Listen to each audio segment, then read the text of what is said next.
Hey, what is up guys, MKBHD here, and I'm in Seattle right now for a top secret project that you guys will see soon, but over the past couple days and for my trip to get here and so on, I've been testing a certain pair of new headphones. So you guys may have seen the pictures, you may have seen the tweets. It is already my new all-time favorite pair of wireless noise-canceling cans. This is over the Bose QC35 2s, this is over the Surface headphones. It's the Sony WH1000XM3s. Terrible name, but these are the real deal. Honestly, there's really not all that much you have to do to really nail a pair of this category of over-ear noise-canceling headphones. So you've got to sound great, you have to have good noise cancellation, and then you just have to be somewhat comfortable and have a fairly good feature set. And as you might imagine, since I'm talking about them like this, these nail all of those. So right off the bat, with the sound, these sound excellent. They're full, rich, and clear with the sound. They have more range and more deep bass than the Bose, but without being overwhelming. And short of studio headphones, this is a great sounding, crisp, clean pair of drivers. And the noise cancellation is actually a bit better than the Bose. I was already sacrificing a little bit when I switched to Surface headphones. I think those Surface headphones had slightly worse sound and slightly worse active noise cancellation, but I loved the design and the comfort and the USB Type-C and the dials and all of that, so that put them over the top for me. These Sonys, though, sound better than both, are better at noise cancellation than both, and they have a great design. Basically, as soon as I heard these, I knew I liked them, and they've been sort of growing on me ever since. And also, I wore these for 5.5 hours straight on the flight to get here, and they only really started to get tight by the end of those 5.5 hours. So design-wise, I think these are kind of great, and that's something Bose has always been king at. These are lightweight like those, the cups have a good amount of padding, the top band is padded well, they're plenty flexible enough to not be squeezing your head all the time and getting uncomfortable. And then they beat the Bose by being USB Type-C. It's actually funny, a lot of people see these and immediately think this copper accent at the top, and it looks like the USB-C port. But it's not. That's actually the microphone at the top of both ear cups. The USB-C port is down here at the bottom.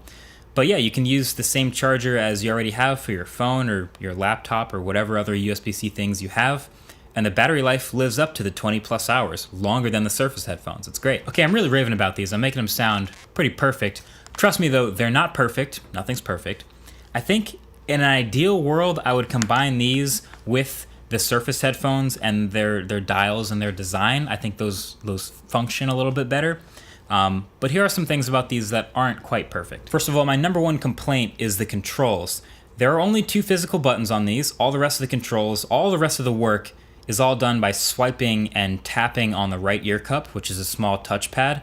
So double tap to play and pause, swiping up and down to change the volume, and forward and backward to change tracks. It can be a bit fidgety, it doesn't work every time, but you kind of get used to it. Another thing is when you take the headphones off, they just keep playing like normal headphones, but the Surface headphones would detect when you took them off your head and they'd pause, and when you put them back on, they would keep playing again. These don't, and I kind of miss that. And then the 2 buttons that are physical on these are the power button and the noise cancellation / ambient mode switch, which by default doubles as the Google Assistant button, so you can hold it to speak and talk to Google Assistant, which is cool. Without ever, taking your phone out of your pocket, you can ask Google Assistant a question out loud, and it'll answer that question. It can also read your notifications when you ask it to.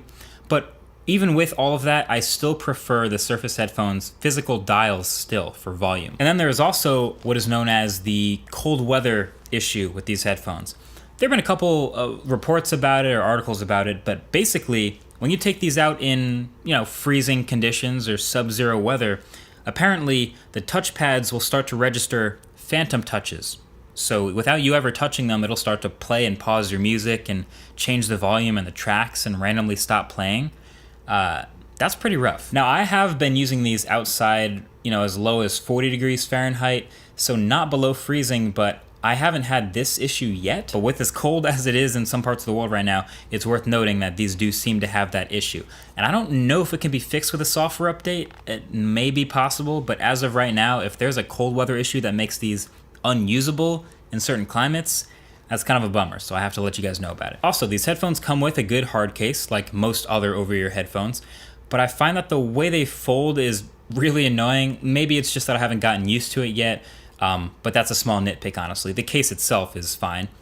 And if wind or anything blows hard enough down on you from above, the mics on the top will pick that up and you'll hear it as a sort of a fuzzy static. I only noticed this because when I'm on the airplane, which is where a lot of people will listen to these, I had the vents above me and they were blowing down like directly into those microphones. So you just kind of adjust that and you're fine. Oh, and the left ear cup has an NFC logo on it. That can be used to tap to pair on the side of the headphones with an NFC enabled device.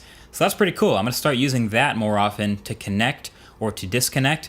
But these headphones only pair to one device at a time. And that might not sound like a big deal, but when you get used to headphones with multiple device connectivity and seamless switching, that is a big time convenience. With the Surface headphones or any other pair of headphones that supports multiple devices, you can be playing something like literally music from your phone on the headphones, pull out your iPad, which is already paired to the headphones, and hit play on some video or Netflix or whatever you're doing, and it'll instantly take over on the headphones, and there's seamless switching back and forth between devices without dealing with the frustration of Bluetooth. With these, you still have to deal with the pain of Bluetooth sometimes being kind of fidgety and not connecting on the first try and having to do it again, and the whole pairing process is kind of annoying.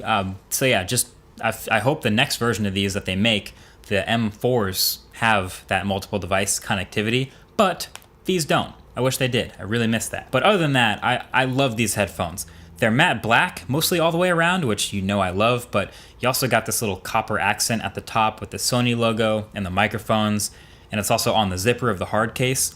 So how they look is great, how they sound is great, how they feel is great. They're ideal for flying, of course, and they're also the go-to pick for just travel headphones in general. And they're just great for canceling out the noise of an office or a coffee shop, or really anywhere that noise-canceling headphones are good. So yeah, that's pretty much all there is to say about headphones. I'm just glad these ended up on my radar. So shout out to those of you who were leaving comments on the videos. Shout out to Viper for yelling at me on his live stream to go buy these. Shout out to everyone in the comment section of my last headphones video that got me to actually pick these up. And I'm glad I'm using them now. These are now permanent backpack material. So I'll drop a link below if you guys want to check these out for yourself. I'll leave a link to the other headphone video. But that's basically it. Thanks for watching. I'm gonna go back to working on that secret project now. Catch you guys in the next one. Peace.